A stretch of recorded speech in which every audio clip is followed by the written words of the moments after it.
এবাৰ এনেকুৱা এটা ঘটনা সংঘটিত হৈছে যেটো ঘটনাক লৈ লজ্জানত হৈ পৰিছে সকলো এটা বিবাহিত লম্পতে যুৱতীয়ে গা ধোৱা দৃশ্য মোবাইল কেমেৰাত বন্দী কৰিছিল উল্লেখ হৈছে যুৱতীয়ে যেতিয়া গা ধুইছিল সেই সময়ত বাথৰুমৰ টিনৰ ফাকেৰে মোবাইল কেমেৰাত বন্দী কৰিছিল গা ধোৱা দৃশ্য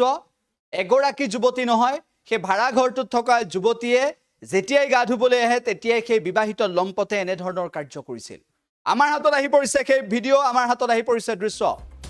উল্লেখ যে এই ঘটনা সংঘটিত হোৱাৰ পিছত প্ৰতিক্ৰিয়াৰ সৃষ্টি হৈছে এই লম্পটটো এনে ধৰণৰ কাৰ্য কৰিছিল আৰু তাৰ পাছত আৰক্ষীৰ জালত পৰিছে এটা বিবাহিত লম্পট আৰক্ষীৰ জালত পৰিছে বিবাহিত লম্পট উল্লেখ যে আৰক্ষীয়ে গ্ৰেপ্তাৰ কৰি লৈ যোৱাৰ সেই ভিডিঅ' আমাৰ হাতত আহি পৰিছে ইতিমধ্যে আমি সেই দৃশ্য দেখুৱাইছো ক্ষেত্ৰীৰ ফলনাত সংঘটিত হৈছে এই ঘটনা পদ্ম ডেকা নামৰ বিবাহিত লম্পতে এনে ধৰণৰ কাণ্ড সংঘটিত কৰিছে এটা লজ্জাজনক কাণ্ড সংঘটিত হৈছে যুৱতীয়ে গা ধোৱা দৃশ্য মোবাইল কেমেৰাত বন্দী কৰিছিল আৰু তাৰ পাছতে এই ঘটনাত পদ্ম ডেকা নামৰ বিবাহিত সেই লম্পটটো আৰক্ষীয়ে গ্ৰেপ্তাৰ কৰিছে আৰক্ষীয়ে ইতিমধ্যে মোবাইলটো জব্দ কৰিছে গা ধুই থকা অৱস্থাত টিনৰ ফাকেৰে ভিডিঅ' কৰিছিল যুৱকজনে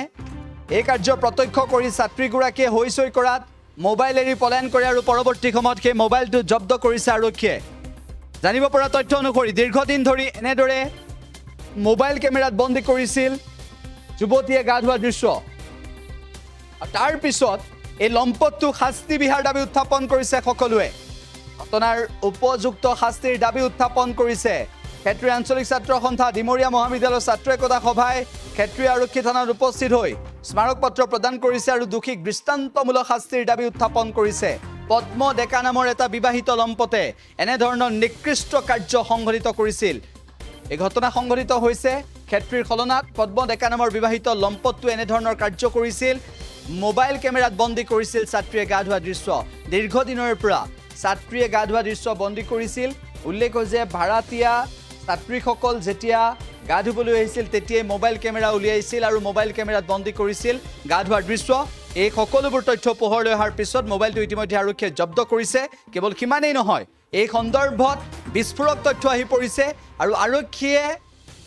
এই লম্পটটোক বৰ্তমান সময়ত চলাই আছে জেৰা এই ঘটনাৰ সৈতে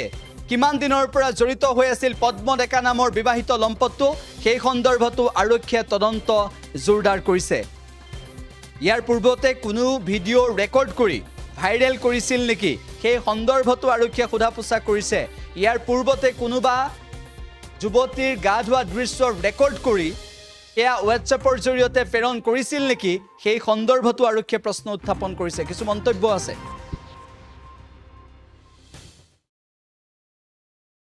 ছাত্ৰী এগৰাকী ইয়াতে দীৰ্ঘদিন ধৰি ভাৰতীয়াত আছিল আৰু আমি তেওঁ যেতিয়া বাথৰুমত ধৰক যায় এজন যুৱকে মানে বাহিৰৰ পৰা কিবা কৰি কেনে ভিডিঅ' কৰিছে আৰু তেওঁলোকে আজি কেনে ইয়াতে আহি ক্ষেত্ৰী থানাত আহি কেনে তেওঁলোকে এজাহাৰ দাখিল কৰিছে আমি ক্ষেত্ৰী আঞ্চলিক ছাত্ৰ সন্থাই এই তদন্তটো উচ্চ পৰ্যায়লৈ নিবলৈ অনুৰোধ জনাইছোঁ আৰু দোষীক কঠোৰ শাস্তি প্ৰদান কৰিবলৈ অনুৰোধ জনাইছোঁ আজি প্ৰায় 11টা বজাত মোৰ ঘৰতে ভাড়া থকা দুজনী ছোৱালীৰ এজনীৰ ভিডিঅ' বনাই আছিলে টমটম চলা ল'ৰা এজনে তেখেতক হাতে লবে ধৰা পৰালে তাৰপিছত ধৰা পৰাৰ পিছত মোবাইলটো ৰাখি ৰখাৰ পিছত ল'ৰাজন পলাই দিলে এতিয়া সকলোৱে থানালৈকে আহিছে আৰু ল'ৰাজনকো মাতিছে ক'ৰ আছিলে ল'ৰাজন আৰু কি নাম আছিলে ল'ৰাজন ঠেলাউগৰ পদ্ম ডেকা আচলতে কি কৰে টমটম চলে কাৰ টমটম চলায় টমটমখন মোৰে চলে আৰু ভাড়াঘৰটো আপোনালোকৰে আছিলে হয় ভাড়াঘৰৰ মানে আপোনালোকৰ ভাড়াতীয়াৰ বাথৰুমত কি কৰিছিলে ভিডিঅ' বনাইছিলে বুলি কেতিয়া কৰিছিলে আগতেও বনাইছিলে বুলি শুনিছোঁ আৰু আজি ভিডিঅ' বনাওঁতে ধৰা পৰিলে মোবাইলটো দেখা পালে ভিডিঅ' বনাই থাকোঁতে তেনেকৈ ধৰা পৰোঁতে মোবাইলটো ৰাখিলে সেই পলাই দিলে তেওঁ বিবাহিত আছিলে নেকি বিবাহিত আছে